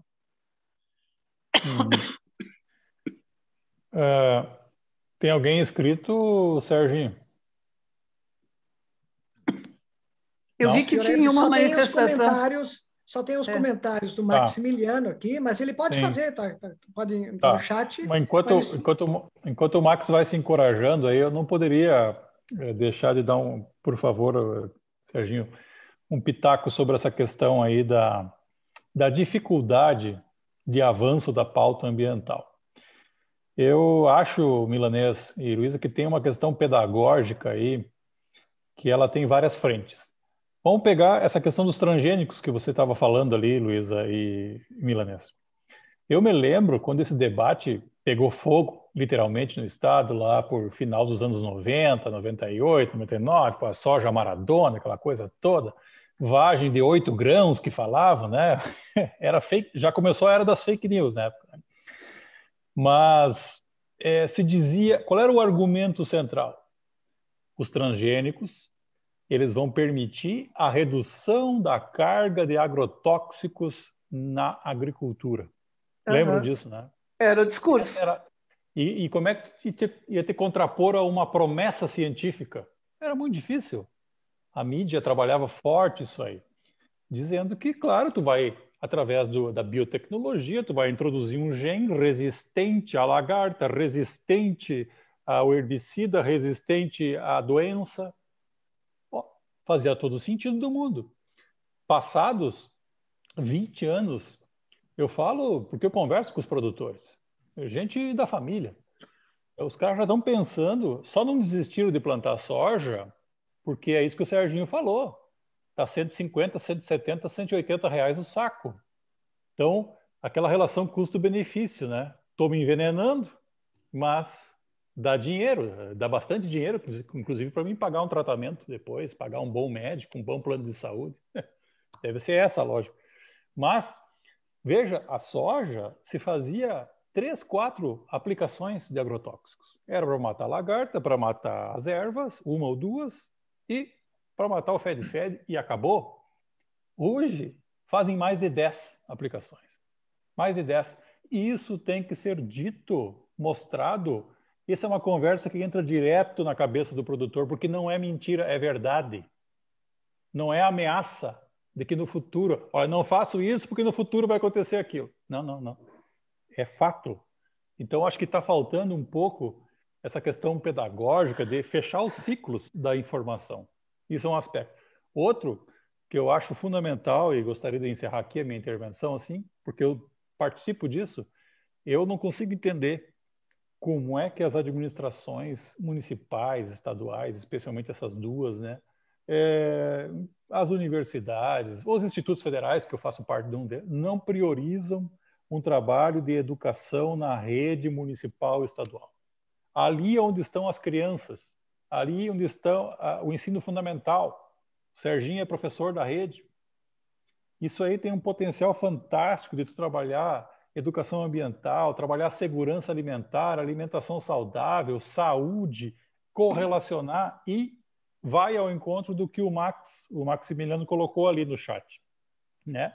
De deselitizar esse debate, ir para as periferias, onde está o povão comendo esse alimento ultraprocessado, essa comida, desculpe a palavra, assim, eu sei que é meio ruim nessa hora, essa comida lixo, né?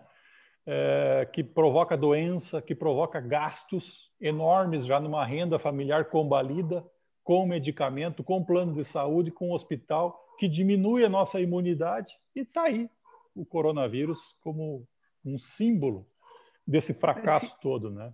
Era isso que eu queria falar. Essa questão que tu está falando da educação, olha, eu acho que assim, ó, é fantástico esse enfoque, mas olha só o que acontece no interior. Vou te dar exemplos bem claros. Agora, vamos pegar de novo, ali o pessoal da região do Pampa, da Serra do Sudeste, onde tem essas empresas de mineração. O que está acontecendo lá? E isso acontece também em áreas onde tu vai aplicar produto novo na agricultura, tá? O que acontece? As empresas vão para dentro das escolas eles fazem cartilhas, eles dão aulas maravilhosas. E tu conhece, olha como que é feito esse material de marketing. As cartilhas, os folders, todo o material, hoje em dia, principalmente com a informática, com a rede de internet, o material que é distribuído é maravilhoso, é a contrapropaganda do que deveria, na verdade, ser feita. Aí tu vai chegar, tu assim lá, coitadinho, professor de uma escola pública que não tem nem quadro e giz, às vezes, para escrever, e vai querer contrapor aquele cara que vem com todo aquele processo tecnológico lindo, maravilhoso, colorido, cheio de figurinha, e dizer para o aluno, olha, o que ele está dizendo não é bem assim. É uma luta desigual. Sim, é desigual. É desigual, Luísa, mas eu acho assim que está faltando um pouco de estratégia, né? de um conjunto de pessoas, instituições. Eu pego esse exemplo das hortas escolares agroecológicas aqui em Viamão, que infelizmente, né, nesses tempos de pandemia, a gente teve que suspender tudo. Não tem aula também, né? E essas soluções de continuidade acontecem, é o período de férias, essa coisa toda. Mas o fato de tu ir lá numa escola, um bolsista tá lá junto com os professores, fazendo uma composteira, fazendo uma horta, né? Plantando mudinhas, colocando adubo orgânico, mostrando da onde vem o alimento, toda a questão biológica, zoológica, flora, tudo que está associado a isso. Isso tem um efeito pedagógico fantástico, porque as crianças são curiosas. Sensacional. E não tem um custo alto isso, Luísa. É isso que eu estou dizendo. Não tem, o que está faltando, na minha opinião, é vontade política e um pouco dessas instituições priorizarem as coisas. Olha ali, ó. Quem está aí na live. O seu gato. Eu vejo assim colegas, eu falo colegas meus mesmo, do Instituto Federal, das universidades, o pessoal se ilude, a vaidade humana é uma coisa impressionante, sabe? Tu pesquisar agricultura de precisão dá muito mais prestígio e status do que tu trabalhar lá na horta escolar da escola Liberato, entende? É isso. Então, isso tem que mudar. E aí que entra uma instituição importantíssima como a HPAN, que ela tem uma história, tem um peso, viu, Milanês? Muito importante. Eu acho que essa conexão da HPAN com os institutos federais, eu falo por nós, né, mas com as universidades vocês já têm isso há mais tempo, né? Mas a capilaridade que nós temos, que a Emater tem, eu acho que nós temos que nos aproximar e construir uma agenda possível, né, nesse aspecto aí da educação ambiental. Serginho, tem alguém inscrito? Esse aqui só para te dizer, Fiorese, é o Olívio. O Olívio veio se apresentar. Fiorese, eu acho que a gente podia... O Milanês está com o dedo erguido faz hora, vai cansar o dedo. Eu sei que o Milanês vai falar, mas, Pellegrini, eu acho que a gente poderia passar para o Milanês e nós ir fechando o tema. Nós queremos que fique totalmente todo mundo atiçado com o tema, tá? Não, a gente viu que a celebração da HPAN, ela está trazendo elementos para fazer a gente pensar no mundo real que nós estamos vivendo e na necessidade de, além de pensar, a gente usar o velho método, né, de ver, julgar e agir, né? Então, tá faltando uma perna desse tripé, talvez, ou outra, e nós temos que fazer isso. Então, Pellegrini, eu vou passar para o Milanês aqui, eu acho, não sei se tu quer falar. Então. O Milanês fala, depois tu fecha aí, então, né? E vamos para frente. Milanês. Bom, eu ouvindo esses últimos comentários, e antes já eu estava muito ansioso para falar o seguinte. Existe vários problemas. Eu concordo totalmente com o Fiorese, que a educação, no fundo, é onde recaem todas as coisas. Mas o que a Luísa colocou, veja os troços da AFUBRA, Associação dos Fumicultores. Eu cansei, eu trabalhei, as pessoas não sabem, eu trabalhei em prefeituras fazendo capacitação de professores de educação ambiental grande parte da minha vida profissional. Inclusive em Viamão, Milanês. Inclusive em Viamão. Fizemos agenda 21 escolar. Agenda 21 escolar.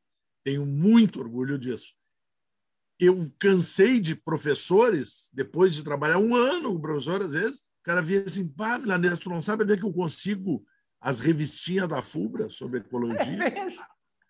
Entende? Associação dos Fumicultores tinha revistinha de ecologia, mas feito por marqueteiros, nada a ver com educação, e feito com tapeação. Então, o que eu quero dizer é outra coisa.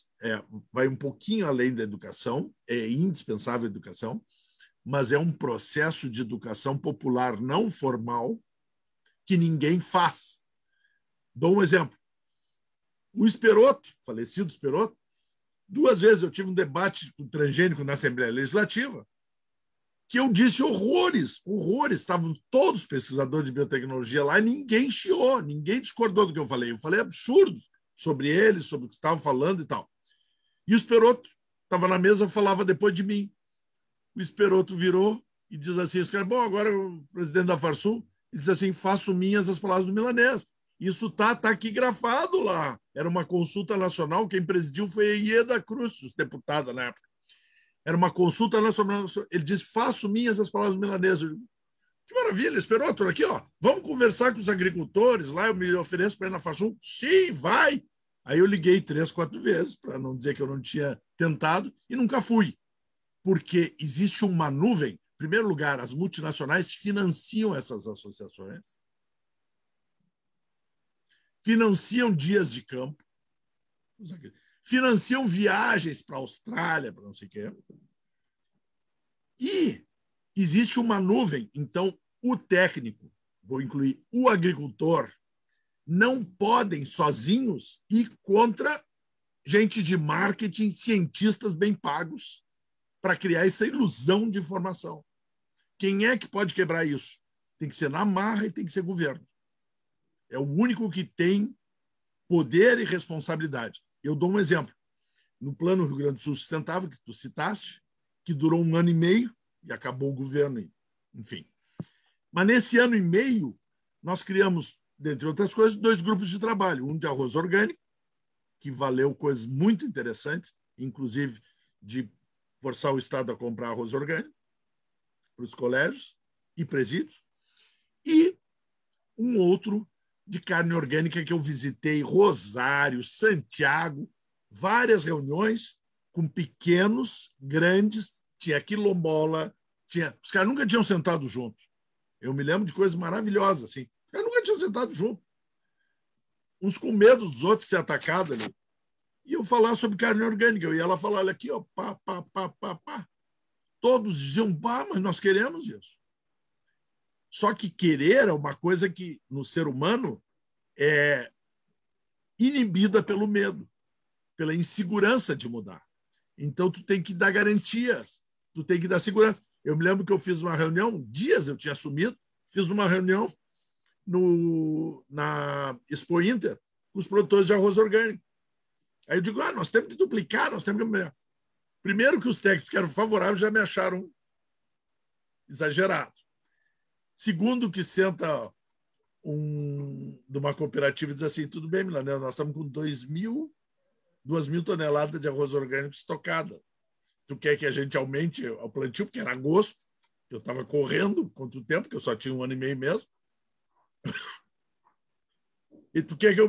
Mas nós estamos com... Aí eu disse assim, bom, entrego o cargo, essas palavras, se a gente não vendesse arroz até o final do ano. Então, eu quero dizer o seguinte, tem coisas concretas. As pessoas, por exemplo, por que a carne orgânica é uma vergonha? O Rio Grande do Sul, que é vanguarda em carne, não produz carne orgânica. Por quê? porque tem que negociar uma coisa que os pecuaristas, etc., não conseguem, porque não, sei lá, não tem história para isso. Tem que negociar o abate, porque o abate tem que ser controlado e orgânico. Então, tem que juntar uma quantidade de gente suficiente para parar um abatedor. Então, essas coisas só o Estado consegue fazer e faz sorrindo, mas não faz. E aí eu adoraria passar horas falando aqui, mas não quero matar ninguém de tédio. Mas eu queria dizer o seguinte: a reforma da educação, na minha opinião, concordo em gênero e número contigo, e o Sérgio, que é um profissional da área, nós falamos em educar o povo. A escola foi criada na Idade Média para domesticar as pessoas para trabalhar nas indústrias. Que estava no começo da Revolução Industrial, foi criada a escola. Era para domesticar os caras para trabalhar na indústria, porque todo mundo era independente, aí tinha que bater o ponto. Isso é a escola. Ela continua sendo. E eu acho que quem tem um pensamento divergente no Brasil, quando esteve no governo, não conseguiu mudar isso. Discutir os valores. A escola tem que discutir os valores de vida. E, em cima dos valores de vida, tem que se pensar um outro país. Uma outra lógica de produção, uma outra lógica de tudo. Se não fizer essa reforma, nós vamos estar sempre pintando uma tintinha nova em cima da coisa velha. E nós democratizamos o ensino, democratizamos a universidade e formamos os caras que saíram da classe baixa, foram para a classe média e agora querem ser ricos. Não aprenderam matemática básica, que não dá para todo mundo ser rico. Pode todo mundo viver bem, mas não pode todo mundo ser rico. Se a gente não ensina a matemática básica, esses cretinos votam em fake news. E esse é o problema nosso. Nós temos que ensinar as pessoas a pensarem, e isso não basta nos colégios, tem que ser o cidadão, tem que aprender a pensar, a conversar, a ouvir o adversário respeitando de ideias e concluir e evoluir. Isso é que falta no Brasil, falta diálogo. E agora está pior do que nunca, porque é um movimento fascista, é sempre um movimento que não dialoga. O que é diferente de mim é inimigo. O que é igual a mim é meu gado, né? Então, isso é que nós temos que combater. E a gente não teve essa percepção. Acho que precisamos ter agora, daqui para frente. Mas é isso, desculpe. Eu acho muito importante isso aí, por isso que eu estou tão emocionado. Acho que a Luísa também, antes do Pelé fechar, né, Luísa? Poderia também dar um fechamento da tua fala aí, das tuas percepções, Luísa. O Milanês tocou numa coisa importante, eu acho que tinha chamado a atenção antes, duas coisas. Com relação à questão da cadeia produtiva, digamos, de determinados produtos, realmente isso é uma coisa muito complicada. E eu digo isso porque eu trabalho, por exemplo, com a Aliança Del Pastizal, que trabalha com a carne de campo nativo. Gente, fazem anos que eles periodicamente têm que renegociar duramente com as grandes redes, tipo Marfrig ou outras, tá? E é impressionante, é uma cadeia que realmente é muito complexa. Mas o que eu quero falar não é só sobre isso. O que eu quero falar, e aí já fechando na linha do que... Ai, meu Deus, aqui na minha casa, no meu apartamento, está tendo um acidente atrás do outro. Tá? Vocês estão vendo que eu estou tendo que olhar para o lado. Aqui eu tenho 4 gatos. O que nós temos, na verdade, é um processo educacional, ou talvez não é educacional, cultural, extremamente falho. E, mais do que nunca, este processo, no momento, ele está me deixando muito aflita. E há muitos anos, e aí vocês colocaram uma palavra, há muitos anos eu acho que no Brasil existe um erro de tentar dividir a educação formal e não formal. Ou é escola ou é o não formal. Nós temos hoje muito melhores resultados na educação informal, que é isso que a gente faz quando a gente sai para a rua e senta, conversa com um grupo, seja ali na comunidade, seja no campo, seja em qualquer lugar. Essa conversa, esse diálogo, isso é uma coisa fundamental.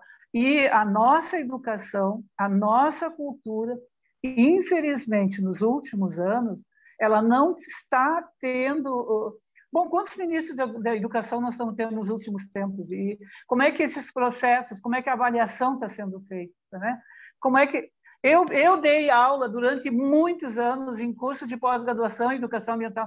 Eu fico muito contente quando hoje eu vejo que eu tenho muitos dos meus alunos são mestres, doutores, professores nas universidades. É bom de ver. Mas, assim, ó, quanto será daquilo que a gente hoje está conseguindo transmitir? Como nós, que já estamos, digamos, num nível mais adiantado, como é que nós estamos conseguindo transmitir o recado?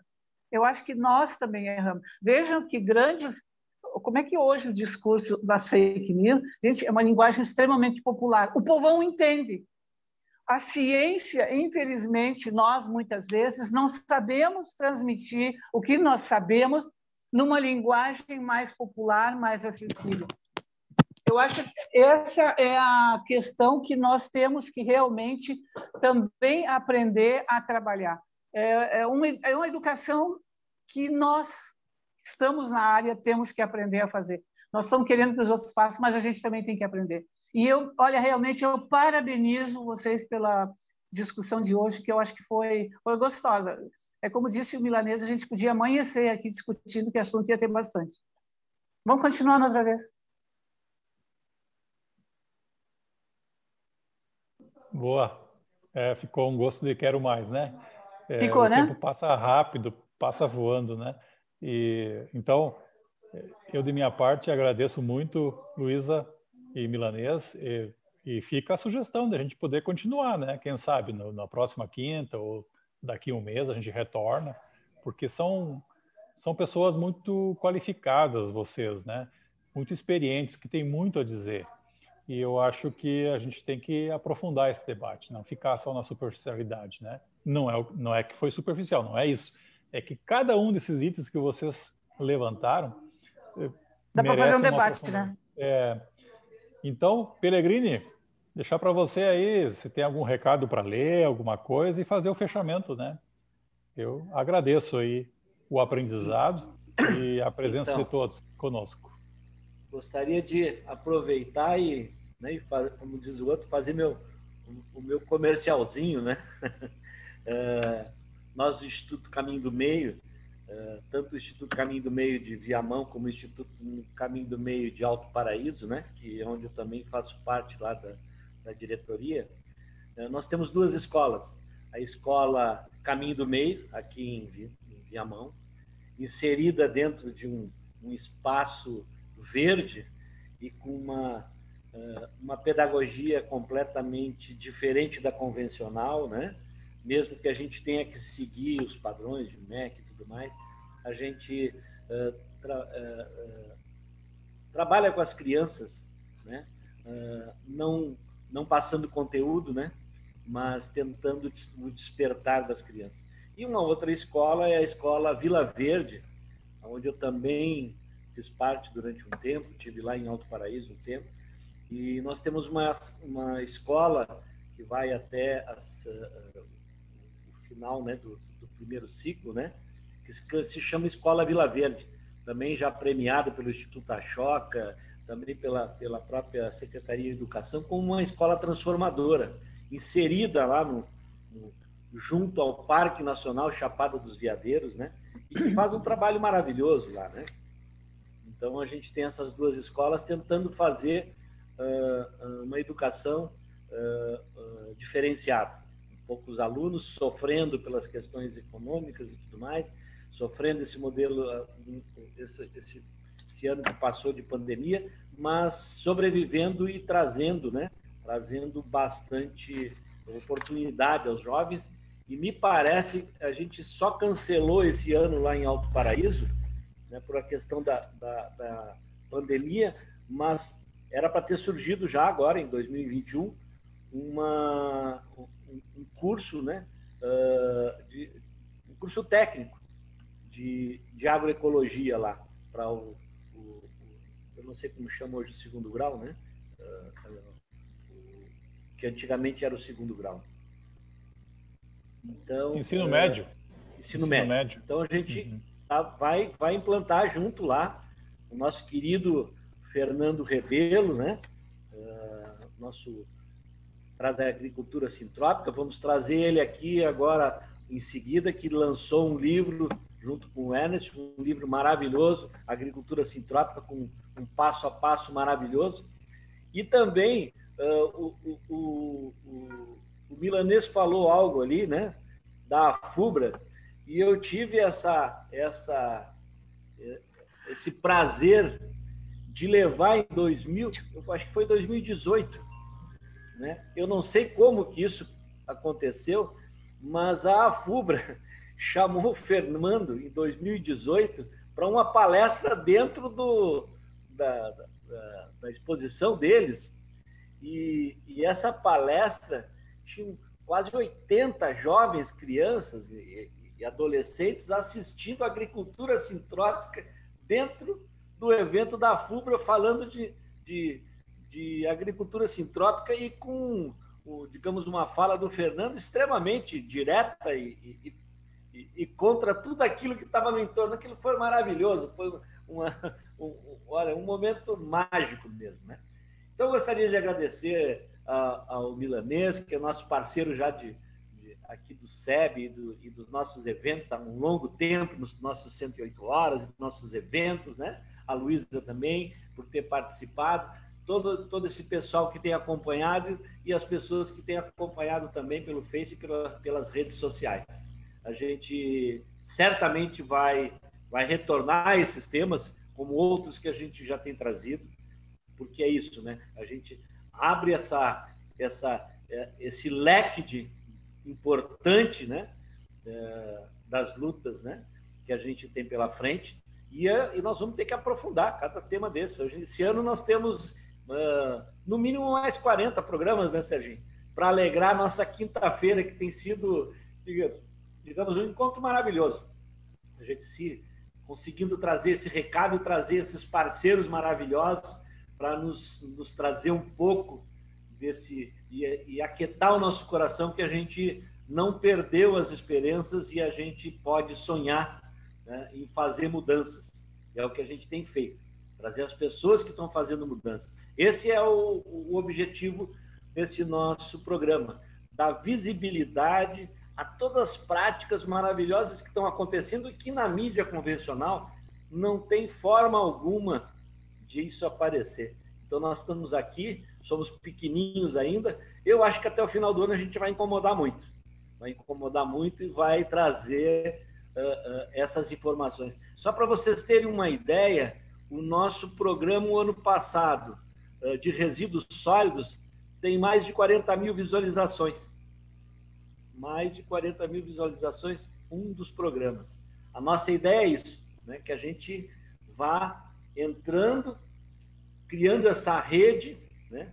Esse tecido, esse novo tecido social, como o Lama fala, tem nos trazido. Vamos criar esse tecido social, né, com essa visão de agroecologia e essa sustentabilidade que é necessária e a gente sair desse modelo convencional. Então, a gente abre agora, assim, a gente tem esse hábito, né, de abrir os microfones, quem quiser dar um tchau para todo mundo aí, né? E um prazer novamente a gente estar aqui e poder finalizar o nosso programa, né? Que foi tão precioso. Gratidão a vocês, pessoal. Valeu. Pellegrini. Obrigado, Luísa. Prazer. Milanês. Obrigado. Sempre junto. Obrigadão, Obrigado. viu? Boa noite a vocês. Uma noite maravilhosa. Muito obrigado. Olá, pessoal. Boa noite. Obrigado. Boa noite.